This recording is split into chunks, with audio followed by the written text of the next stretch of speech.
Hello everyone, welcome back to another episode of r/MaliciousCompliance. In today's episode, the principal of the school asked everyone to be 30 minutes early for the exam. 30 or so hours of overtime were paid, and she had to monitor students herself. They want us to pay the tax on our hotels. We started checking out over 30 days. Your job is done. I don't want you to do anything related to the project ever again.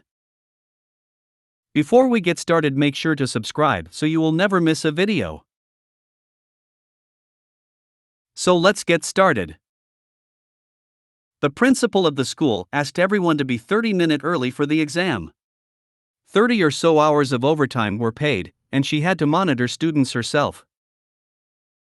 I'm not a native English speaker. I apologize if I make mistakes.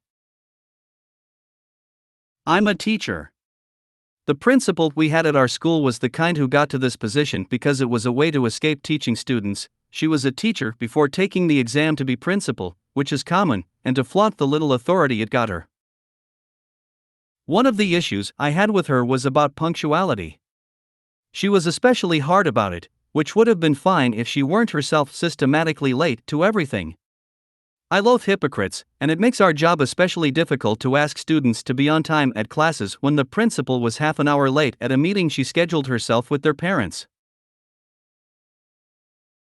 Come the end of year and with it, time for the baccalaureate, final exam of high school. The students start to receive their convocations for the exam week. When we see their convocations, we're already pissed because the time is wrong, on purpose. It would tell a student they have to be there at 7:30 for a 4-H test, without even telling them the test is actually scheduled to start at 8 o'clock and ends at 12 o'clock. A few days later, the teachers received their own convocations to monitor the tests. It's usual to get them after the students, though it was particularly late this year.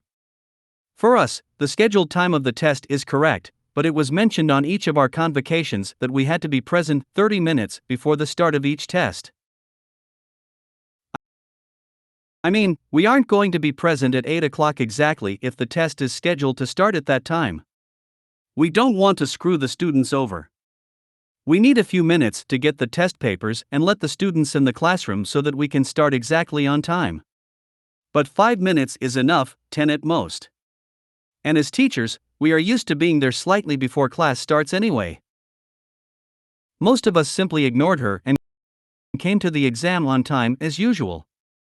But a dozen of us decided to comply, and we sent her emails tallying up the total number of hours we'd be working that week, adding that half hour before each test. She answered some bullshit that our tallies were wrong because she wasn't counting the half hour. We let that pass, we complied, and my colleagues declared their overtime. In the end, that came to about 30 hours of overtime total for doing Jackass that had to be paid. She also did not seem to realize that my email was slightly different than that of my colleagues. Me, that's a bit different, because I work part-time. As such, I'm not allowed to do overtime. The reason for that is because both part-time and overtime are paid more than regular hours, so it has to be either or. Comes Friday. I sent a new email, reminding her about the upcoming issue. No answers. The last 4-hour test of the week starts at 1300 hours. At 14:25, I asked my colleague monitoring the next room over, who was in on the plan, to cover for me for 5 minutes. There's a door between the exam rooms. We can stand there and watch both rooms to let the other take a bathroom break or something like that. I go to the principal's office.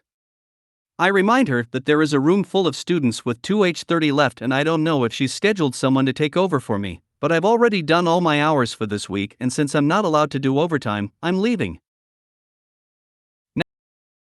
Now, as a teacher, I take pride in my punctuality and my ability to finish my speech exactly on time. I also purposefully timed this one. Just after I told her I was leaving, I look at my watch. It's 3 seconds to 14:30. I look at her face while she gathers her thoughts. In 3 seconds, she went from confusion to realization to anger, and just as she's about to answer, "It's time," so I turn around and walk away. "What are you doing? Stay here." We're not finished. I answer without looking back, sorry, it's 14:30. My work is done. I'm not being paid to listen to you. I leave while I hear her half-coherent threats. She followed me, of course, but couldn't really talk loudly in the corridors while the exam was taking place. Plus, she still knows that loudly berating a teacher in public in full view and hearing of students would be extremely unprofessional, and she's the one who'd get in trouble for that. More importantly, I know where I'm going. I pass in front of the classroom I was monitoring in earlier. I thank my colleague, points at the principal who's just catching up, red as a beet, and tell him, I brought you the principal. I leave as he greets her, thus intercepting her for me. I learned that she had to monitor the students herself, which must have pissed her off something fierce, because she leaves early on Fridays. Next week, obviously, she requested that we had a talk in her office. I went with my union representative. We explained to her that it was not difficult to prove that she was the one in the wrong and that if she wanted to escalate the issue, we would have no problem getting it to the administrative tribunal. My union representative also made the open threat of a strike, that I and those who declared their overtime had the support of the union and teaching staff.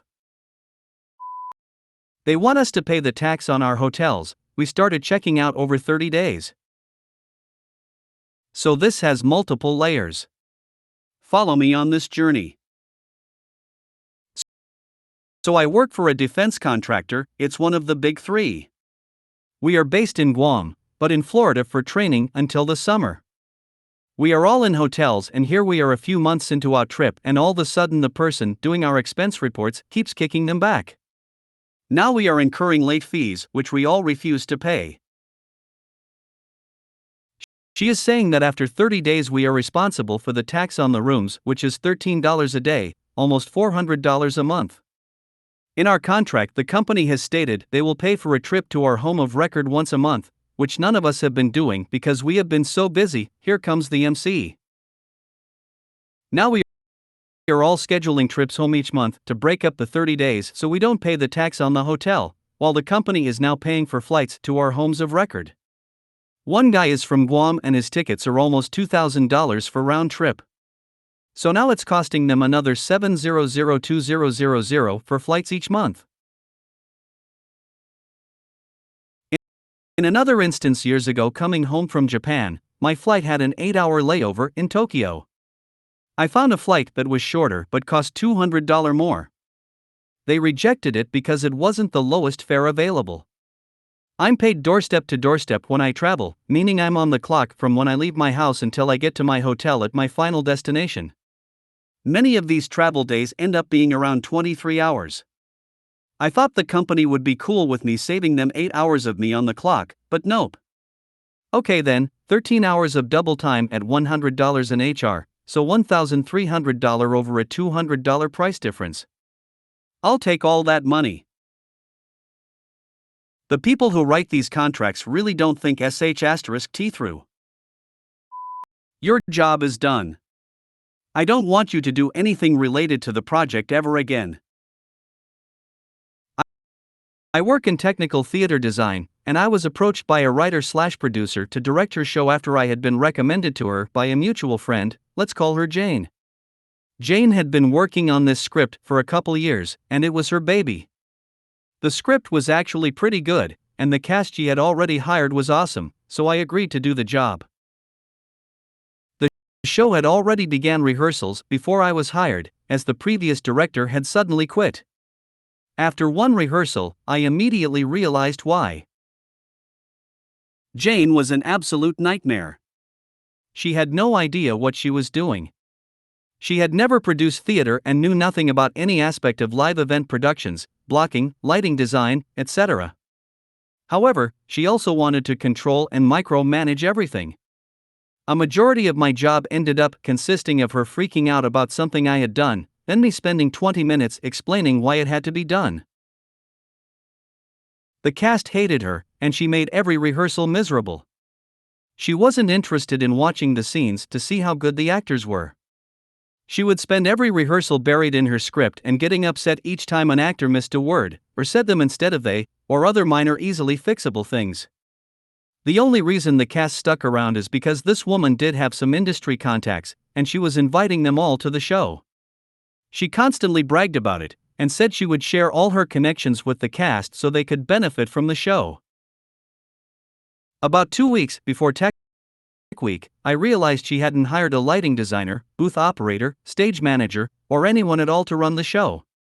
She had been expecting me to do it all once the time came. I almost quit on the spot, but I ultimately stuck in because the cast was so great, and I knew the show would never happen if I left. She'd never be able to do anything on her own. I ended up calling in a couple favors, and we got everything done. The show actually turned out great, and the audience loved it. She had paid a guy to professionally film 2 performances, and she really got great stuff on tape. After the show ended, the cast asked for a list of emails/numbers of the industry that was in attendance so their agents could follow up. Jane betrayed them and refused to share any info about her contacts.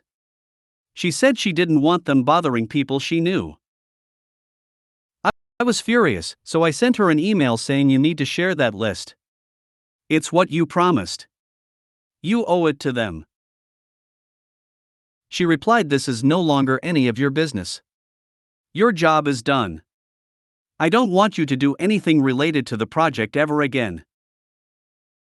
Cue malicious compliance. 1 week later, she sent me an email. Apparently she was trying to raise funding to do the show again, and had entered the video she had recorded into an prestigious online theater festival. The audio didn't turn out great in the recoding. She realized that she didn't have any of the sound effects, the marked production script, the cloud show file, the projections, the blocking notes, nothing. I had done all the work, and had all the files. She had never even asked to see them before. If she wanted to replicate the show, she'd need these things. Otherwise, she'd have to pay someone to start from scratch. If she wanted to fix the audio, she'd need all the music and sound files. She demanded that I send her these things immediately. I replied, per your previous instructions, I am not to do any more work on this project. My job is done. Then I deleted everything. She was royally pissed. Her realizing she had nothing tangible to remount her show almost made it worth 2 months of painful rehearsals. If you made it to the end of the video, thanks for watching. Don't forget to like, subscribe and share, and we will see you in the next video.